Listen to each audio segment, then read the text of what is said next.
10, 9, ignition sequence start. All engines are running.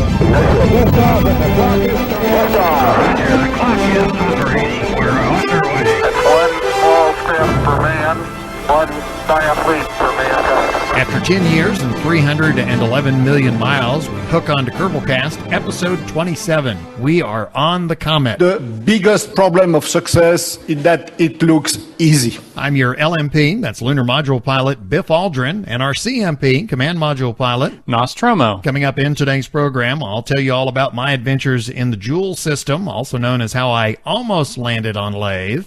I'll tell you about how I still don't know how to do that thing I've been trying to do. And we'll get your letters in this week's mission briefing. Including an epic fail story from Amy K. And get to hear the blockbuster movie trailer for Kerbalcast, the action movie.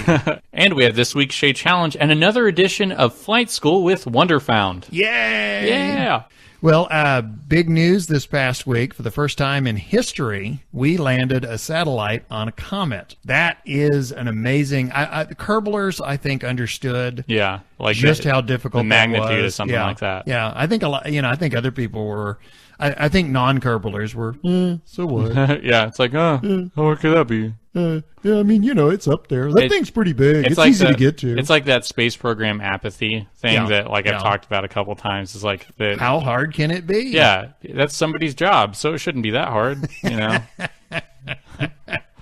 Well, it was just to do my Kerbal credentials. I was telling people going, yeah, I've done that in the game too. Not as hard. It's not as difficult. Yeah. They didn't have the F9 option, unfortunately. So, but anyway, yeah, it took them, they launched this thing 10 years ago. It traveled 311 million miles. The way I describe it is it's like trying to land a bullet on a bullet. Yeah. Yeah. Or That's... trying to hit a bullet with a bullet. Anyway, difficult stuff.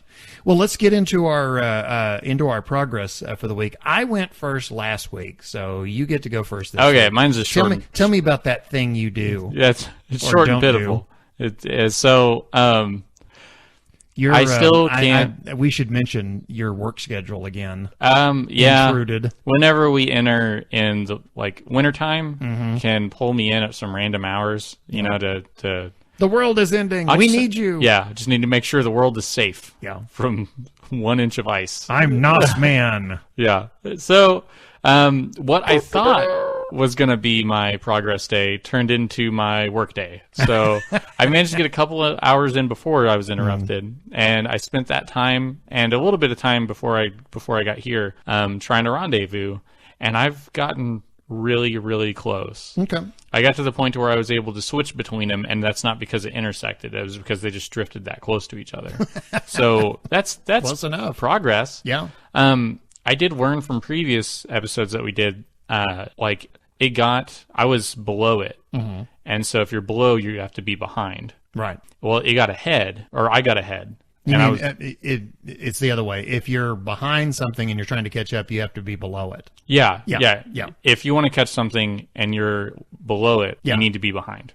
Yeah. If the object that you're trying to catch up to is in front of you, you need to be lower. Yeah. Because that makes you move faster relative. Yeah. So if the object's behind you, you need to be higher. Yeah. That's what I'm saying. If you're that's the way I remember it, is to catch something below, behind. Oh, okay. I see how you're doing it. Yeah. Okay. Yeah. Okay. So I don't know, stupid little rhyming things, but it works. It works. So a mnemonic device. I was below and behind, and then I got ahead of it. Mm-hmm. So I just moved one part of my orbit way out, and I looped out and let it go ahead of me, and then I came back, lowered the orbit back to where I was below it again. So I found the fix to that, because what I was doing before I thought to do that was I would just fast forward as fast as I could until it got close again, which whenever you're as close as I was, it took a while. Mm-hmm. So I was like, there's got to be, I could just swing out and then swing back in. Yeah. It's like make my orbit grow and be oblong and then take it back to a circle. Are you creating maneuver nodes to do this? Yes. Okay. Oh, yeah. Not just like thrusting and then, I'm creating maneuver nodes to make and bring those orbits back. So I've gotten to where I'm like right on the thing. And I actually got so close, I switched over to, just because I could, I switched Right. over to Herman. Right. Herman Kerman. Herman Kerman? And I saw the ship go by. Like, yeah, I was like, I was like, well, the RCS pack isn't going to catch that one. Yeah. So, honestly, that is early stage rendezvous right there when you're trying to learn. It's you spend hours chasing the nav ball. yeah. So it's like, zoom. So whenever I got to, because you can switch to see the velocity, and I switched to target, Right. and it was at like 80. So that's really close from what I can gather, right? That you're moving close to the same speed, or No, you actually, if you're moving at exactly the same speed, I mean, you're down to like 0. okay, Because when it's in target mode, what it is showing you is your relative speed to the target. Okay. And based on where the target is and your yellow circle direction of motion, that shows you, the direction of motion shows you where you're moving relative to the target, and the speed that is indicated on target is how fast you're moving relative to the target. okay, So, like, for example, if you've got the pink target and the yellow circle is dead center and you're moving at 80 meters per second, you're moving directly at the target at 80 meters per second. Okay. And you're about to see the nice news explosion effects. So the smallest velocity, the smallest number I got was about 81. Okay. So Yeah, ideally, you want to get it down to where... you want to be able to get it to where you can make it 0. yeah, Now, obviously, if you're at 0, you're not going to be able to approach the target and dock, because if you're at 0, then that means you're not moving at the same towards it speed. or moving away from but it. if you were to be next to it, Yeah. you want to move. If So- you're what tells you that you're in a good position to dock is if you can bring your speed down to 0, or you can make your speed a negative, like minus 1 meter per second. yeah, If you can manipulate plus or minus 0 meters per second, that means you're in a good position to dock. how do you slow down that, like just a minute number like that? What I do is until I get my orbits fairly close, I don't worry about target. Because, when you get to a certain distance from your target, your nav ball automatically switches over to target mode, okay? Yeah. Well, you can click, obviously, on the little window and change it back to orbit. When I get close to my target and I am to the point where I need to make the orbits about the same so that they stay fairly relative to, that they stay fairly close relative to each other. Yeah. What I will do, once I'm close to my target, I'll go to orbit, and then I will, for example, if, let's say, I'm coming in under my target, Yeah. I'm coming up from behind it, what I need to do there is I need to increase my speed, because what I want is, from the map view, I want my orbit to look exactly like the orbit of my target. Okay. What happens is if your orbit, let's say your target orbit is a perfect circle, Yeah. and your orbit is like an oval. Well, what's going to happen is at different points as you're approaching your target, you're going to be moving away from it and then towards it and then away from it. If you get the two orbits to where they're pretty much the same shape, then you're in a position to where you can make minute adjustments to where you're moving relative to the target. You're not fighting the oval shape of your orbit. Yeah. So what I do is once I'm close to my target, I switch to orbital. I will make the orbit as close to my target's orbit as possible. Then I switch to target, and that's when I start adjusting my relative position. Does that Okay. make any sense? I think so. So where I'm at is I have 2 orbits. Like I have, my ship, and then I have Herman. Right. Which I actually think in retrospect is probably a bad idea, because trying to rendezvous with that little guy, he's so close to the planet that it's really hard to zoom in to see how close okay. things are. I really think that came back to bite me. Is he the rescue the Kerbal? Yeah. Okay. So I think I may have been, I don't know, I need to get a little bit farther out with 2 ships and do it with 2 ships, because I think trying to practice with him Right. He's so close, I can't zoom in close enough to really see how far apart they are. I can get a little bit, but whenever it comes to making a maneuver node, Right. I can't see near close enough. Right. So, but just using this example, so I am currently behind him. I'm just a little bit behind Herman, and it's about my orbit is around 1,000 meters closer to the planet. Okay. So, like, I'm 1,000 meters lower in altitude. Okay. So your altitude is 1 kilometer. Is that what you're saying? No, wait. It's 5 kilometers. 5 kilometers. Okay. Yeah. Okay. I'm with It's you. around 5 kilometers Okay. difference. So, like, let's say I'm at 95,000 and he's at 1,000 or 100,000. Oh, okay. Okay. Yeah, I'm at 95,000. He's at 100,000. Oh, okay. I'm with you. So, Okay. I need to, and I'm behind them. Numbers is hard. Yeah, I am behind Herman by about, I don't know. I was let's throw in another 5. I think I'm Okay. around 5.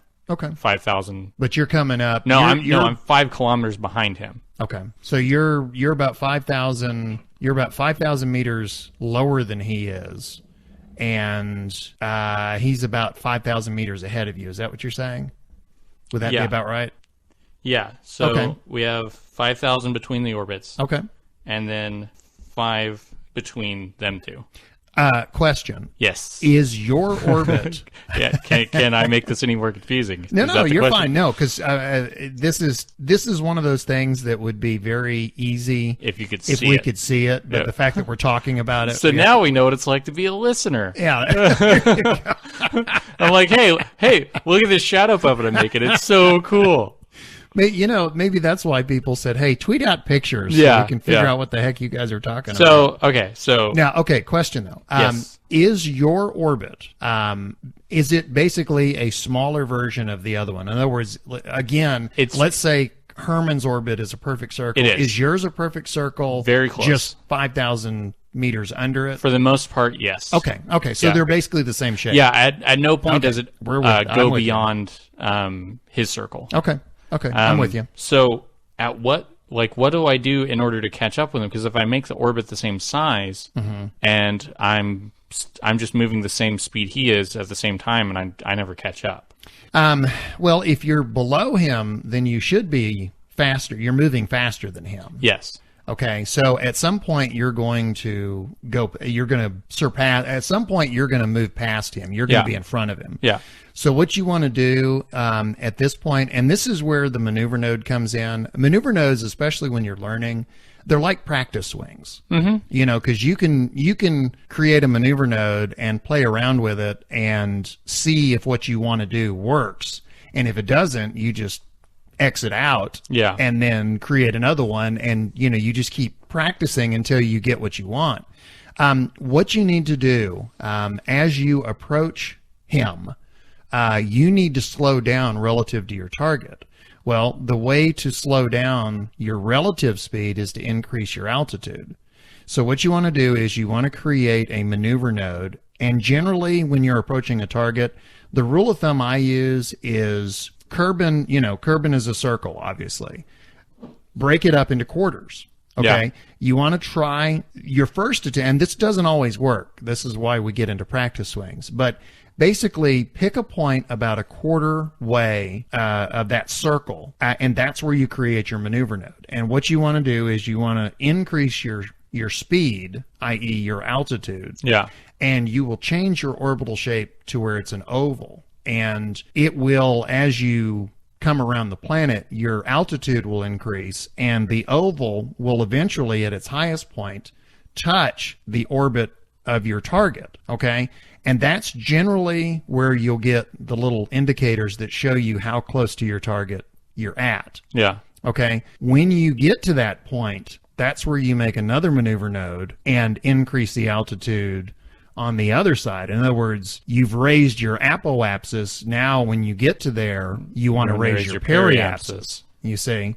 And again, it's matching your orbits. If your orbits aren't the same when you get close, you're going to be fighting the orbital. You're going to be fighting the difference between the orbits, Yeah. in addition to your relative motion to your target. Okay. So yeah, what you want to do is, as you're approaching the target, create a maneuver node, increase your speed, increase your altitude. Okay. And if you need to, you can create your apoapsis to where it actually goes higher than your target's orbit. What for? But if you, because what you do is you may actually see that the indicators of your target and your craft, where they're going to, their separation distance. Like the red triangle. Well, if you're increasing on the maneuver node, if you're increasing your speed, okay, and you see that those indicators are moving together, then continue to do that. Ideally, you want to get to where your separation is point something,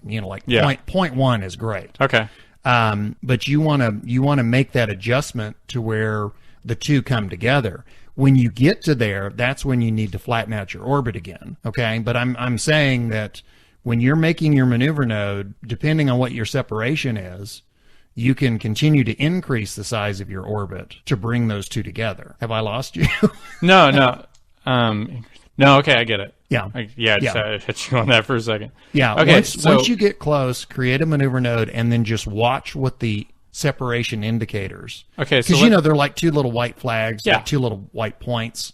Okay. Okay, so let's say you're in that same exact orbit. Like you guys just made the perfect circles together, and you're not close enough to them. Okay. How do you catch up to them? Well, because if you increase your speed, that's going to change your orbit. Okay. You are in the same orbit, and the ship your target is in front of you. Yeah. Okay. You need to create a maneuver node and slow down, lower your altitude, and again, you can watch. Because you'll notice that when you drop your altitude, because we're back to the oval shape instead of the circle shape. Yeah. When you do that, you should still have the white flags indicating the separation distance. As you change your altitude, as you change the shape of your orbit, you should still see, since there is a part of the orbit that overlaps, you should still see those two separation flags. Yeah. And you should be able to manipulate your maneuver node to bring those two together. Okay. Well, that's what I'll be working on this week. So that's my progress report. I hope it's hard to, I know how to do this. It's just hard to say it. Well, see, that's the hard part is right now, like, I'm able to get to the Mun and back without having to do this. Right. I know I'll have to do it in order to do anything else, unless I just build giant monstrosity ships, and that's going to be more frustrating, I think, because I'm going to watch those things crash after spending hours building them. Right. So I have this one ship, nuke engines, and it gets a lot of miles per gallon, so I've not even gone through half my fuel, so I can keep making these little adjustments. Right. Well, and also, as we talked about last week, if you don't know how to rendezvous, that limits how far out you can go. Yeah. To create a ship big enough to get you all the way from Kerbin to Duna and back, that you're talking about a whole host of headaches. Yeah. So I know I need to learn this. It's just really not fun. So well, remember, and we talked about this, I think almost it was either our first or second episode. I got so frustrated, I actually quit playing the game for 2 weeks. Yeah. I mean, I literally did. I literally just, for 2 weeks, I went, I can't do this anymore. But you weren't doing a weekly podcast on it. Yeah, that's true. That's so true. I have this like, yeah. This weight over my head. Yeah, I think it was, if I'm not mistaken, I think it was, I took about like a 2-week break, and I think I went back to playing Minecraft because I had been just eaten up with Minecraft, and then I found Kerbal.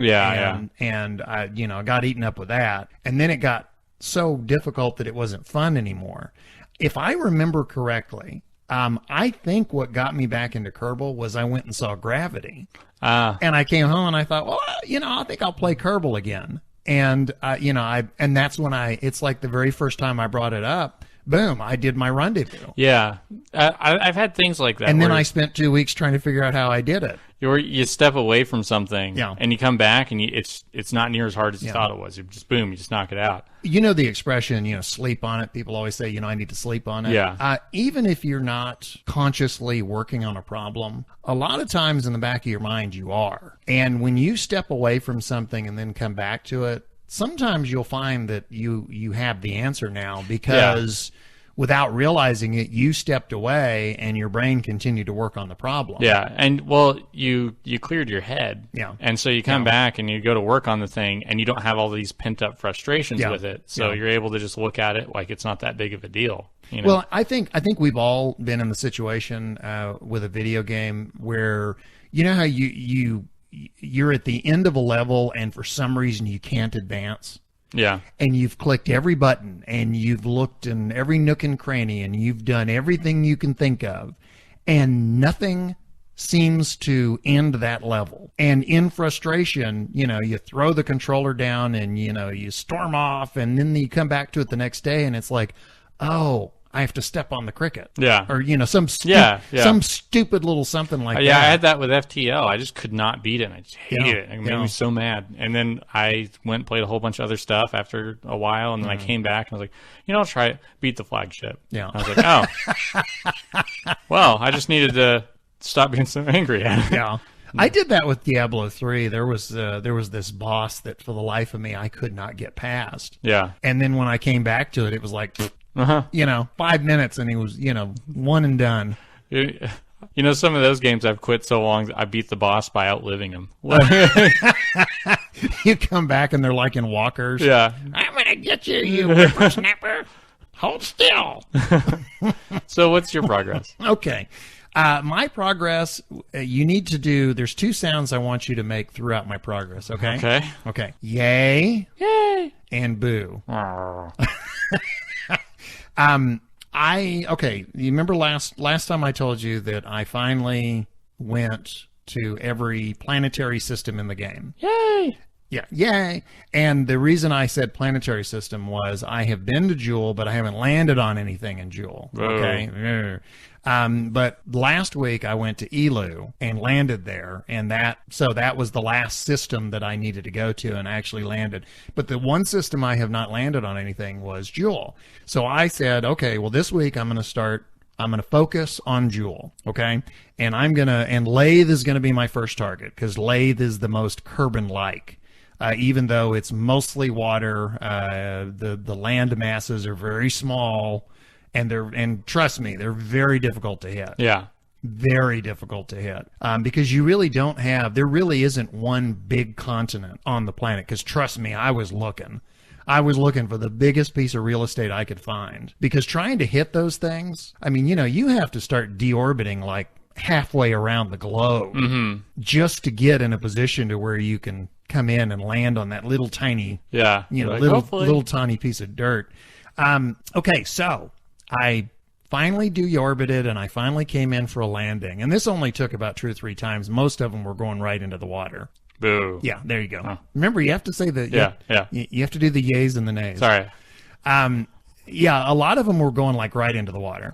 Okay. Boo. I finally came straight down. I mean, I finally got it to where I was actually coming down on terra firma. Okay. Yay. And Lathe has it has a fairly thick atmosphere. Okay. Oh no. So I was able to fire my parachute and use that to assist my landing. Burning my engines full throttle, I could not get my speed down below about 13 meters a second. So when my lander touched down, it would immediately explode. Didn't we have a letter about you being at 13 meters a second when going off the surface or something? Oh, yeah. But was that related? Yeah, but this was actually, I was actually coming down at 13 meters a second. I mean, I was literally coming down too fast. Yeah. Okay. This wasn't like, because you remember when I talked about it last time. You couldn't get below 13 meters I said I couldn't get below it, but I was still touching down just fine. And somebody said, well, you may have been in a different mode, and you may have been getting the orbital velocity mixed in, and that's why the surface. Yeah, in reality, you were coming down at 1 meter per second, but you factor in the planetary spin, and all of a sudden you got 13. No, I was literally coming down at 13 meters a second. It was too fast, and the reason, hey, you did the mic. Yeah.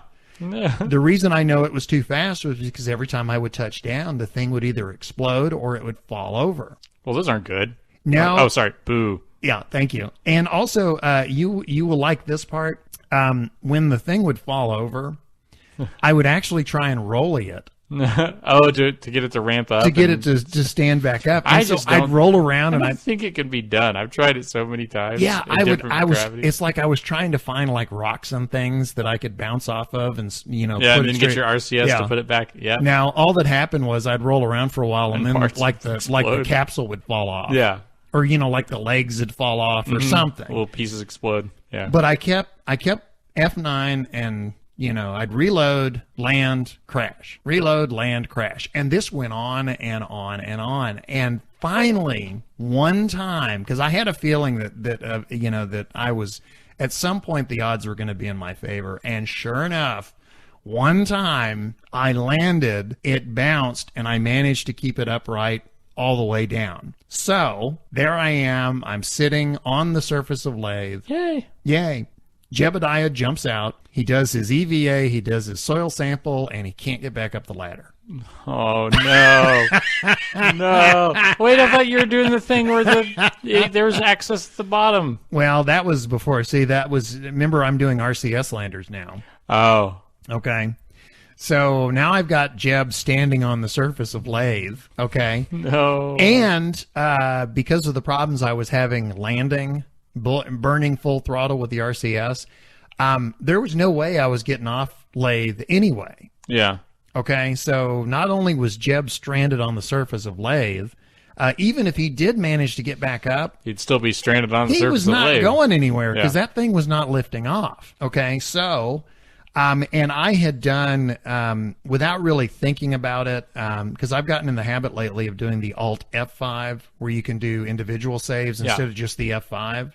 Well, I didn't think about that, and when I was burning in through the atmosphere, coming in for my landing, because it had taken me so long to get lined up to where I could actually land on some ground, I hit F5, not realizing that that was going to create a whole series of problems. Yeah. Because I would F9 and I would always reappear as I was burning through the atmosphere. Okay. Yeah, so it's too late. So at that point, it was too late because the craft was not powerful enough to pull me out of this descent. So no matter what I did, I could not reload to a point where I could get Jeb off the surface of lathe.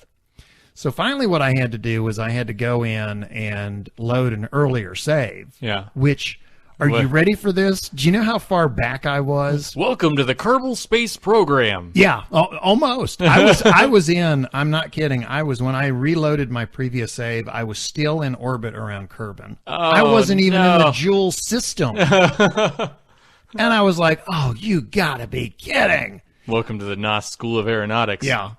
Oh, and also another thing, it turns out that I'm a big fat stinking liar. Do you remember last week I said I was trying to do the encounter with Elu, and because Elu and Joule were so close together, I was having trouble creating an Elu encounter, but no matter what I did, I was getting a Joule encounter. Remember? Yeah. Okay. Yeah. I said, and this is the big stinking lie part, I said when I actually intend to go to Joule, I will not be able to create Joule encounters that easily. Well, guess what? You were. Yeah, I mean, it's like I created a maneuver node and I pulled the prograde tab, and it's like, it did the solar orbit, and then it was like, blink, Joule encounter. It was like, really? It's like I didn't have to wait until the planets were where I had a transfer window. Yeah. It was like just where I was, because I had been building a big ship in orbit. By the time I added the last piece, Kerbin was in the perfect position to do a transfer to the Joule system. And I mean, literally, it was a matter of pulling the prograde tab until they encountered. And that was it. Nice. Well, but I said last week Yeah. that I would not be able to do that. And yet, It's like the easiest one you've ever done. yeah, it's like the easiest one I've ever done. And so, sure enough, I reloaded and I recreated a transfer. Because, when you go back to the previous save, it also puts you back to where all the planets were. Yeah. So Kerbin was still in a perfect position to do the transfer. So I did my transfer into the Joule system. Well, this time, understanding that I'm boring you, you're yawning. This is like the most boring story ever. No, it's like I know, it's you're cold working. enough to make you yawn, but then you put on your jacket and you're too warm. Uh-huh. It's like it's that I don't know. beautiful cross of You're uncomfortable temperatures. everybody's a critic. You're criticizing my story. Boo. Boo. But anyway, so this time, understanding the problems that I'd had with lathe. And since I reloaded, even though technically I landed on lathe and I took a soil sample and did all that stuff, Yeah. technically I haven't, Yeah. you know, because I mean, you know. So you can't just Yeah. lie to the people. That, Yeah, you know, I mean, lie I to did the listeners. Eternal Sunshine wipe. I've completely forgotten Yeah. that I landed on lathe. So before I left this time, I went on Wiki and I did some looking because I was going, okay, I've got an RCS lander with, you know, X amount of thrust. What am I going to be able to land on? And it turns out that I had two targets that were acceptable. I could either do BOP or I could do POL. Yeah. POL. I'm hoping. Pole. Pole. Yeah. Okay. And I decided, okay, I'm going to go for Pole. I wanted to go to BOP. I almost decided to go to BOP because you know why? BOP is home of the Kraken. Oh, is it? Yeah. Everyone talks about that thing. Yeah. I don't know what it is. Yeah. According to the wiki, it says it's the mythical home of the Kraken. Huh. But I wanted to, given the way Pole looks very interesting. It's a very irregular surface. Yeah. And it just looked like, I thought, I'd like to go there. I'd like to check that place out. So that's where I am right now. I am currently in orbit around Pole. I am, the very next thing I do, is I'm going to detach my lander and I'm going to land and get a soil sample in the whole bit. And the gravity on there is very, very slight. But even though technically I've landed on lathe, I really haven't, because I guess with this game, you know, it's like if you load an earlier save, it never happened. Yeah. You know, Until you make it home. Yeah. You know, it's only stories. it's like, you know, what happens in quick save stays in quick save. Yeah.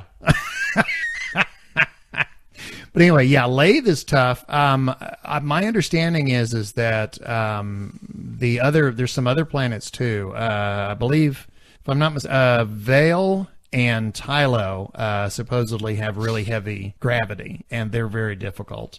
Vale is an ice planet, and I thought you might find this interesting. It is supposed to be the game's analog to Europa. Oh, really? Yeah.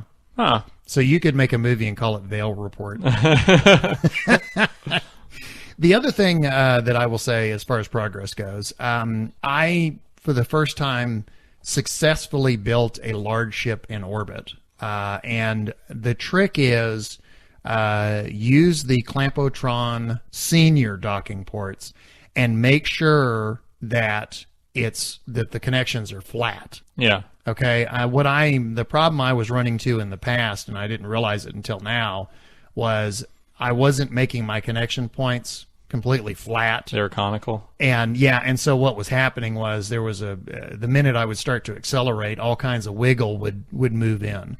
No, you've got to create, I mean, your connections have to be perfectly flat where they butt up against each other. And I built a really big ship. And for anyone who's seen the movie 2001, it kind of looks like Discovery. And it's modular.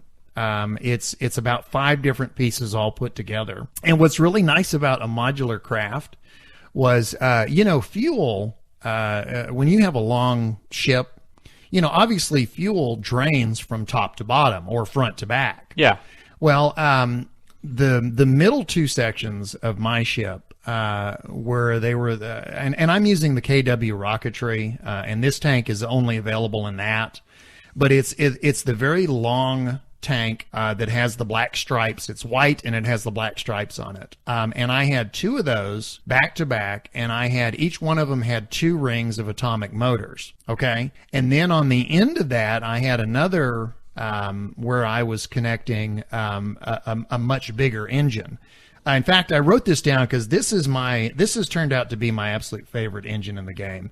It's the Kerbodyne KR-2L advanced engine. It's the silver engine. And that, for some reason, is just the perfect engine for me. It's the jack of all trades. But anyway, so I had 2 sections with the atomic motors, and then the very last section was the Kerbodyne advanced engine. Well, by the time I got into orbit around Pole, one of my tanks that had the atomic motors on it had emptied, okay?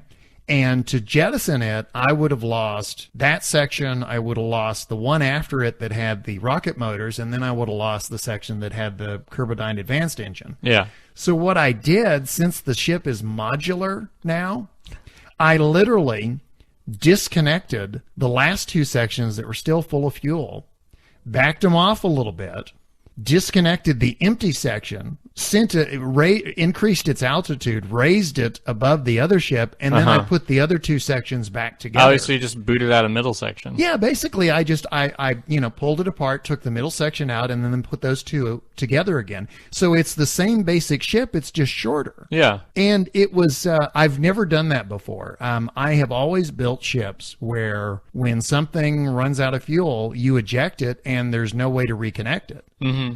But building it like this, where everything is in pieces with connectors on the front and back, you can like reassemble the ship in orbit. Yeah. So it's almost like I have a Lego set in orbit. Yeah, you got this little I don't know. But that was fun. I did that in Joule orbit before I went and got to Pole. And what I ended up doing was the section that was left over still had some RCS fuel in it. And I was able to slow it down enough to bring its periapsis down to where Joule itself grabbed a hold of it and sucked it in. Yeah. And and I rode that thing down. I've said this before. When you deorbit onto Joule, when you get low enough, what happens is you actually go under the surface into this totally black area, and you're in it for just a few seconds, and then the whole thing explodes. Yeah. But yeah, you actually go like under it. Yeah, you get absorbed into Joule. You know what I think would be so cool? Can you imagine if they did like a hidden Easter egg in the game where like if you deorbited into Joule, there's like a black hole at the center or like a wormhole that like sends you somewhere else? There was a game, this is a complete aside, but there was a game, one of the very first PC games I ever played. It was a LucasArts game, and it was a Western, and it was called Outlaws, and it was a first-person shooter. You ever heard of this game? How old was this?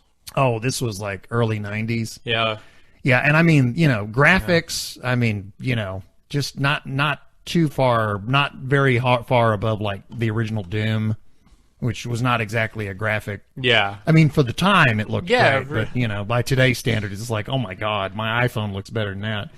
But, Outlaws, they had one of those hidden Easter eggs. There was an outhouse in the game where if you threw dynamite into it and blew it up, there was a hole in the ground under the outhouse that was full of water. If you jumped in the water and went all the way down... Yeah, I like the face you just made. If you jumped in the water and went all the way down, there was a tunnel down there. There was an underwater tunnel that you could swim through, and you would come up, and there's this hidden chamber, okay? Huh. Now, remember, this is a Western, okay? Yeah. When you'd go into this hidden chamber, and you'd go around the corner, and you were hearing this really otherworldly humming sound, you'd go around the corner and there was a UFO. Oh. And you'd walk up and you'd knock on it and the window would open and it's all these aliens and they're like mutilating cattle. And then they would slam the window shut and it would never open again. But it was one of those weird hidden Easter eggs in the game. And and it's like, how many people thought to jump down the hole under the outhouse? At least one, I know. Yeah. Well, I'm not the one who discovered it. A friend of mine did. Oh, okay. Yeah, there was because I don't know that I would have ever jumped in the potty hole. It's funny because you mentioned like, oh yeah, and he goes in the outhouse. There's a game I played on Sega Saturn, and you piloted a chopper and you're just like shooting tanks and all this stuff. Okay. I don't remember the name of it, but you had this one guy like that you could drop off, and he would go escort people to the LZ. Mm-hmm. If you dropped him off near this outhouse, he would go in it, and you'd hear him whistling, and like you'd hear him going to the bathroom, and then he would leave, and the thing would blow up, and there's like a power up there. Really? Yeah. Interesting. So it's funny you mentioned blowing up an outhouse. I thought it was like an homage there, but who knows? Anyway, that would be so cool if Kerbal had a hidden Easter egg somewhere, like a wormhole or something. It's like you fall through the planet. And yes, I know Squad is cursing me as we speak. It could be a cloaking device for there you go. an enemy ship. It just true. looks like a planet. That's true. So You never know. Yeah. Well, is that it for our progress? That's it for my progress. Okay, good. Well, let's go ahead and move into mission briefing, and we're going to start out. I told you about my adventures and my misadventures in the game. Well, one of our longtime listeners and regular contributors, Amy Kay, has been having all kinds of problems with landers, and she was nice enough to send us an audio letter describing her misadventures with landing. Hi guys, I thought I'd take this opportunity to write about my fail of the week, which is related to something I have a great deal of trouble with, landers. Please bear in mind that I play with far and deadly re-entry when reading this, because I like the added realism and consideration, even though I know it makes things harder for myself. The other day, I decided to put my week of Googling and reading up on landers into practice and head for the Mun in an attempt to achieve two things: land upright and get home. Jebediah swallowed hard, pessimistic after witnessing my previous landings, updated his will and got into the rocket. He was reassured slightly, however, after seeing more fuel on this lander than on any other I'd previously launched. I had double the usual fuel, and my reading up on landers encouraged me to put radial engines on this one. I'd housed it in fairings, loaded it with plenty of sciencey goodness, and I was feeling really pretty darn good about this lander, truth be told. Now, I have a trouble with fuel when I land, so I launched the biggest rocket I had built to date, and got into orbit without too much of an issue. I headed toward my Mun encounter with so much fuel left, I was confident enough to tell Jebediah that his family won't be needing to cash in on the death by Amy's cock-up compensation written into his contract this week. They usually cash in on this a few times a week, to be fair. I now wish I'd never made the arrangement, but lawyers on Kerbal aren't the brightest of sparks. So I approach my Mun encounter, get into a circular orbit, decouple my lander and make my first observation. I have too much fuel in the wrong place. My lander is full of fuel, yes, but the ship that brought me here has more. Much more. Oh well, we've landed on the Mun with less fuel before, and we have more engines now. We'll be fine, Jeb, I think to myself, and dismiss this issue. So we come in for the landing, and I'm impressed by the manoeuvrability my radial engines give me as we reach cock-up number 2, and this self-induced smack in the face for me. I realise all too late that 4 times the amount of fuel, plus 4 times the number of engines, does not equal win. Okay, we can still do this, I tell Jeb as he starts looking at me with less and less optimism as we get down to 7 metres per second to land, and yes, we're going to be upright for once. Yes, yes, yes! Now, I'm convinced there is localised wind on the Mun. Everybody can tell me I'm wrong, and science can do the same thing, but the next word out of my mouth was no. And, as with almost every other landing I'd ever done, over we go onto our side. Oh well, we tried, and it's still a landing, so yay. Now, I've become an expert of getting back up into space through the roll until you hit a bump, bounce a bit upright, and throttle up your engines method, which works wonderfully with one engine, but now I have 4 radially mounted, it doesn't work so well due to the fact that it can't roll. Time for an F5 as I see this going a bit dodgy. So, let's see if I can just go across the ground and angle up. So throttle up, boom. Nope, F9. After a lot of fiddling with landing gears, Jeb going underneath them so they're on his head, then jumping being one of many things I tried, I finally get into a position where I can just about get off the surface and eventually into orbit. Let's just go home and be thankful we got this far and get off the surface, Jeb, I say as I hit F5, not wanting to repeat the torturous process of getting back off the surface without blowing up. Now, Kerbal Life demands that the moment you hit F5 is the perfect time for you to notice that you have almost 0 fuel. So I spend the next 30 minutes of real time trying to find any burn that can eventually get us home to Kerbin. I finally find my only option that will take all of our fuel and be an enormous aerobrake, with our apoapsis around the distance of the Mun, but it would put us under 50 kilometres at our periapsis. So we burn for it, hit it, and run out of fuel just as we go below 50 kilometres. We approach Kerbin for the first pass, and I watch in horror as we burn horribly, and I try to use my wits and turn the ship sideways to put up more resistance, take heat off the parachute, and maybe slow down a little more. This seems to work, and we are successful in our attempt to not explode as we head back out into space for our second pass. We come back into Kerbin's atmosphere, and we do the same again. Our third orbit is our last, as our luck no longer holds, and the ship breaks apart. Somehow the command module survives, and I watch the gauges as our ablative shielding rapidly drops as the G-force increases along with the heat of re-entry. We have barely anything in heat shielding remaining, but we finally dropped below 20k. The forces and heat drop off, and I scream in joy that we did it. Jeb will live, and we have loads of science back after an almost entirely catastrophic mission. I just about finished congratulating myself and Jeb as we hit 5k altitude, and I deploy the parachute by pressing space to bring the traumatic mission to an end. Then I press space again to deploy the parachute. Then again I press space to deploy the chute. Nothing. I'm now panicking as I see no parachute and we are down to 3k, so I right click on the parachute to manually deploy to find that it won't. It hasn't blown up as it's still there, but it looks like it's already been deployed and the contents are missing. Could it have been deployed somewhere else and I just hadn't noticed? Or did it just fail? Can it just fail? There is no time to ponder as I desperately forget the science and try to keep Jeb alive. His best shot, also known as my only plan, is to jump out at about 750 metres and burn his RCS like his life depended on it, and coincidentally, it does. So, 750 metres approaches, he EVAs and burns, and he burns, and he slows, and he slows, and it's all in the hand of Kerbal fate now. I'm holding my breath and pushing as hard as I can on the shift key, as if the pressure I apply somehow equates to a little more power in Jeb's personal RCS. And as he slows towards the mortar, it looks like he might just make it, and Mrs. Kerman is coming by later to pick up Jeb's death by Amy's cock-up compensation, and I stare at the screen, heartbroken by an epic fail. So to sum up, my fail of the week shows that no matter what I do, I just can't build landers. So I would appreciate any help you or any other listener can give me specifically for building and using landers. What are your processes and considerations in your own landers? Homer to your mobile. Okay, there you go. Again, that's Amy K, and she is asking for some help with landers. In a very humorous way. Actually, you know what? I know she'd probably scream if she, well, obviously she's going to hear me say this, but, you know, it's like, don't help her so that she'll do the funny stories still. No, that's not what I asked. The more she messes up, the more entertainment we get out of it. The funnier it is. Which is like honestly the story of most of my progress reports. Like if he wasn't like this, if he wasn't angry all the time, well, how would we be amused? He's got to be angry at rendezvous. He's got to be angry. He's angry. Again, Amy K, we want to thank her so much for a great letter and a great story.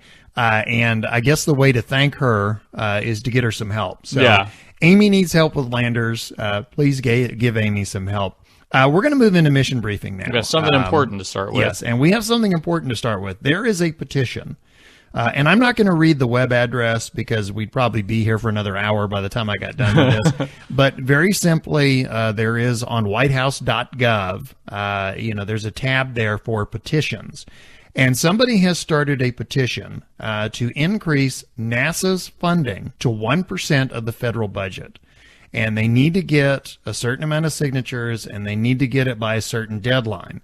So I strongly encourage you, go to whitehouse.gov, go to petitions, and find this.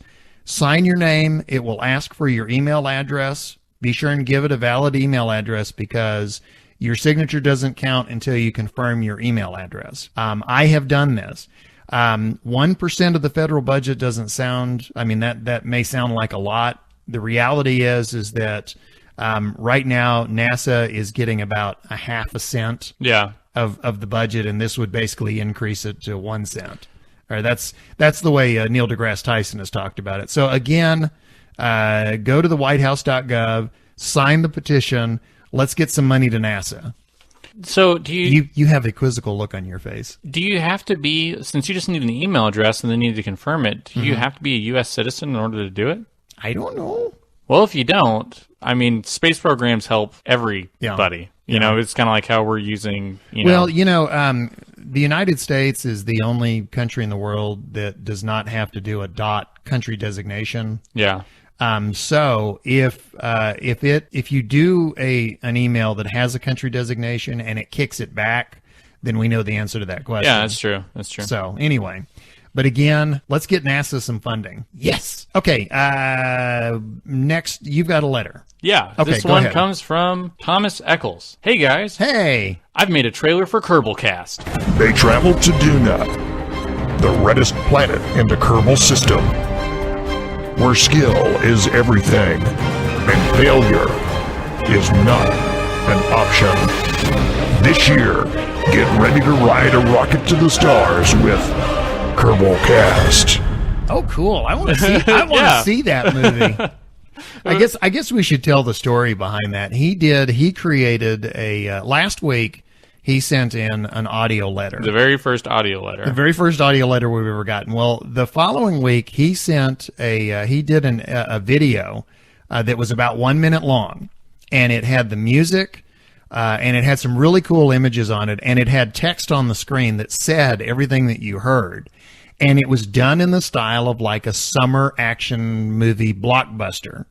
And so anyway, I thought it'd be kind of cool to use the music that he provided, the text that he provided, and Yeah. make it like just throw a voice on there. But anyway, so that's what you heard. That's the that's the Michael Bay promo for Kerbalcast. Okay, and now I have something addressed to me. Minus Megan Fox. Yeah, I have something addressed to me from Mr. Eccles. Now this part of the email is for Nos. Nos, I have a challenge for you. You need to get a spinny and a rolly on the moon by the next podcast after you publish this one, and land them less than 4K away from each other. Good luck. Okay. Are you up to it? You know, Can you do it? is it cheating if it's a spinny and a rolly in one? Yes. Because that is not the spirit of what he wants you to. Okay. He wants Okay. the important thing. All right. Is You know the what? distance to each other. I'm glad to do this. It'll give me a break from, pulling my hair out with Rendezvous. So I'll give this a try and then go back to Rendezvous. Now, here's a question, though. What if it's a spinny and a rolly, and you break it in half and roll one of them 4 kilometers Everything I away? make breaks in half. Yeah, see? Now, if you break it in half and you put the two pieces 4 kilometers apart, does that meet the spirit of the contract? If it lands 4K away and survives, then yes. Okay. I don't know how that'll happen, but yes. Okay. You should have been a lawyer. strapped up for takeoff, flying high from Thomas Eccles, your number one fan. All right. And listen, great job on that video trailer. Yeah, that was awesome. It was really cool. I mean, he really did a good job with that. And that's I wanted to just kind of make a radio deal out of it. Okay, next letter. This comes from North Star. And this goes back to a question that I threw out last week. You remember I was having trouble being captured by Elu without burning up all of my fuel. Mm-hmm. And North Star writes in and he says, I understand Biff is having some trouble capturing at Elu, and I thought I might be of assistance in this matter. And he is. He says, these are 3 different possible solutions to Biff's difficulties in having enough fuel left over after capturing at Elu that don't simply involve packing more Delta V into your craft through larger fuel tanks, staging, or better ISP engines. Number 1, make use of gravity assists to get to Elu. Dark matter segments on this, the previous segment on this, should be helpful in that regard. Although note, an Eve gravity assist does not work well with solution number 2, coming up. A Mooner gravity assist works fine with number 2, however. Number 2, perform an aero boost at Duna or Joule. Basically, head to Duna or Joule first and use the atmosphere there to perform a capture into a highly elliptical orbit, spending just a tiny bit of fuel to raise your periapsis above the atmosphere after the capture. Alternately, capture directly into a circular orbit around Ike or one of Joule's moons, and refuel your craft at a fuel depot you've stationed there earlier, before making the final step of your journey. When Elu swings into position to make a transfer to it from Joule or Duna, take it. Note that this will require a long time waiting at Duna or Joule for a transfer window due to the extremely slow orbital periods involved. Do you know what this is an aside, do you know what I have decided for these long transfer windows and these long interplanetary transfers and things? What? Now that I have seen Interstellar, I have decided the Kerbals are hibernating. Oh, yeah, they're just sleeping it out. Yeah, because before I thought, man, I hope these guys have like a lot of DVDs or something. Yeah. Because, some of these transfers take like, 2 or 3 years. I think they just stare at a wall and drool for however long. No, the Kerbals, they go into hibernation. So that's what it is. And then when they get to the encounter, that's when they wake up. Oh. See? Thank you, Interstellar. Which I saw, by the way. I saw again. Oh, you saw it again? Even better the second time. Ah. Okay. Back to North Star's letter. Note that I call solution number 2 an aero boost because relative to the sun, your aero brake is actually increasing your orbital speed, greatly reducing the delta V you'll need to expend capturing when you get to ELU. You'll be traveling at a more similar speed and swing through ELU's sphere of influence with less difference in velocity, which will also allow you to perform more of your capture burn close to periapsis. And number 3, perform a higher speed intercept with ELU. Unlike solutions 1 or 2, this is the only approach that will actually save you and your Kerbals time versus a normal intercept trajectory. Basically, instead of planning a Hohmann transfer, am I saying that right? Hohmann? Let me see the word. Hohmann, Hohmann, Hohmann. Oh, I don't know. Hamana transfer, where your apoapsis is just barely reaches to ELU. Plan an intercept trajectory where your apoapsis would be slightly above ELU relative to the sun, if ELU didn't just happen to get in the way. When you get to ELU using solution number 3, it will take you less delta V to capture because you will be moving faster relative to the sun at this point, and there will be a smaller velocity difference. The greatest reason for this is because the transfer will be faster, and thus the sun will have less time to slow your craft down en route to ELU.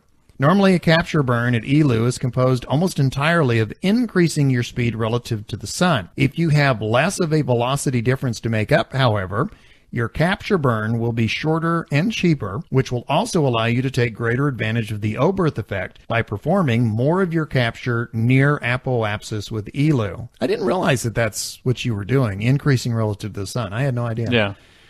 Note that solution number 3 is highly sensitive to angle of your approach at ELU. If you spend too much extra fuel getting a faster intercept to ELU, your angle of approach will have more of a radial component relative to the sun, rather than the prograde component you're seeking to maximize, to reduce the delta V you need to expend on capture.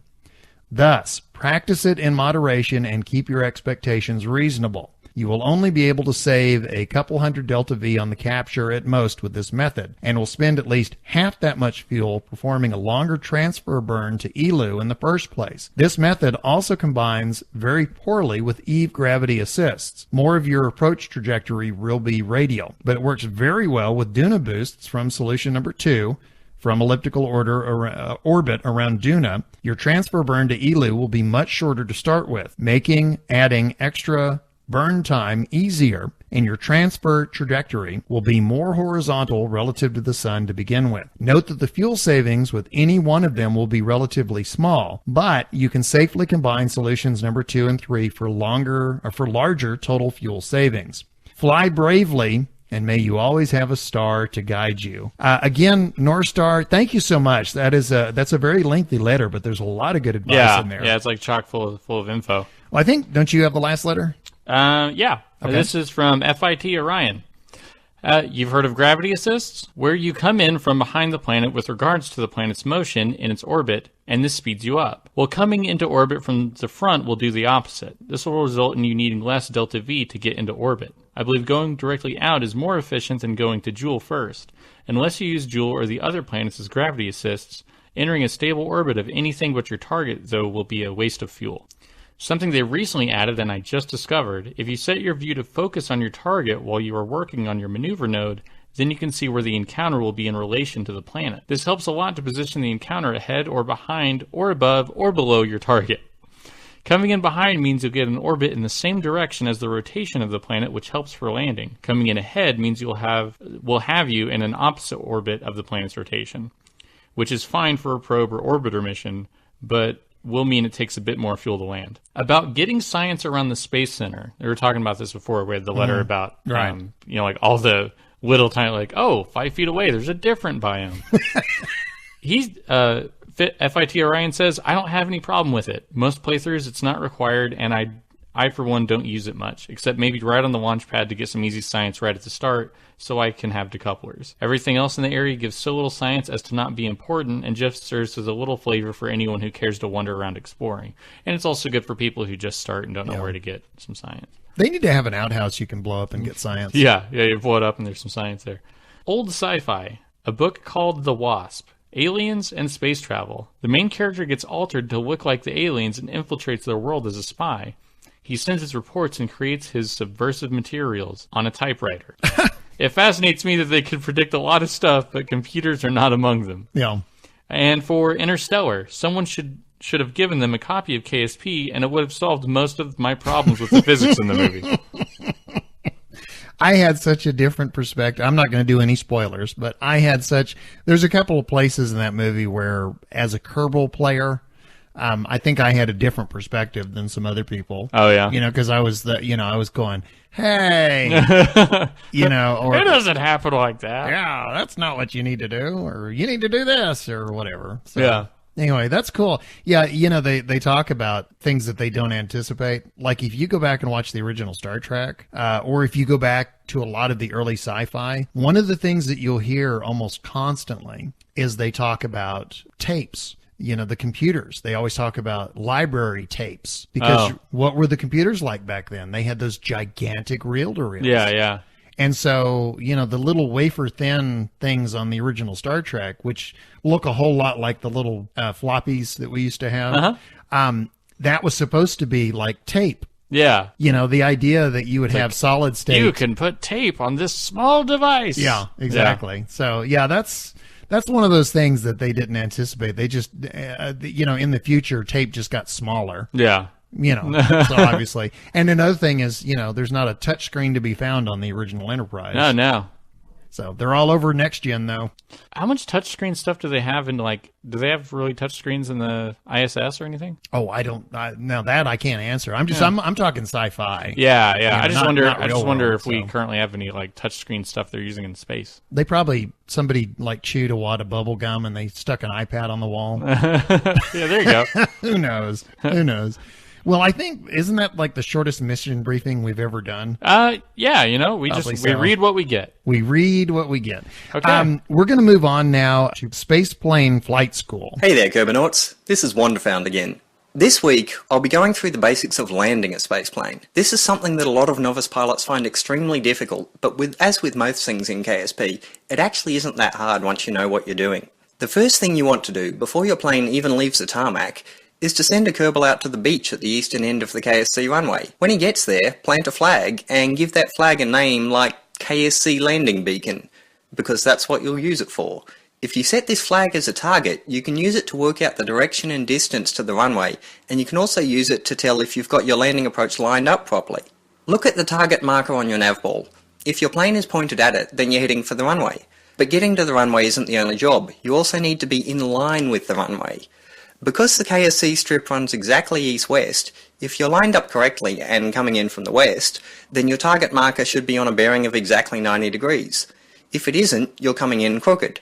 So you want to fly to one side or the other until your target marker is at 90 degrees and then fly towards that. Most of the time, you'll be starting from a prograde orbit, so you'll be coming in from the west. The mountains to the west of KSC are about 5,000 metres high, so you need to keep above that altitude until you pass them. But once you are, you want to drop down to the deck as soon as you can. This is the key to easy landings. Get lined up, low and slow as early as possible. The more shallow and straight you can make your final approach, the lower the chance of something going wrong. By the time you're within 20 kilometres of KSC, you want to be in line, below 500 metres of altitude, and flying at slower than 150 metres per second. Exactly what speed is the right speed is going to vary depending on your aircraft. You need to be moving fast enough that you can maintain level flight, but within that limit it's best to be going as slow as possible. Keep in mind, however, that a hypersonic spaceplane is a very different beastie from a conventional small aircraft. 100 metres per second would be a crazy landing speed in a Cessna or something like that, but it's perfectly reasonable for a spaceplane. Try to avoid any last-second drastic manoeuvres. You'll probably just make things worse. If you mess up the approach, don't be afraid to pull the nose up, light the engines, and go around for another try. While you're first getting the hang of it, you may find it easier to do some practice landings on the paddock beside the runway instead of on the runway itself. That paddock is perfectly flat, and it never rains at KSC, so you don't have to worry about getting stuck in the mud. A stock instrument that is very important in landing is your VSI, the Vertical Speed Indicator. This is the dial just to the right of your altitude numbers at the top of screen, and it tells you your climb or sink rate in meters per second. The first thing to remember is that the VSI uses a logarithmic scale. While the first section of the dial goes from 0 to 10, the next part goes from 10 to 100, and then the next bit from 100 to 1000. During landing, you want your sync rate to be as low as possible, but don't panic too much. Stock landing gear are very tough. Anything below 10 meters per second is usually fine. Once you touch down, be ready to do some gentle steering to hold to the middle of the runway and apply the brakes as soon as you can.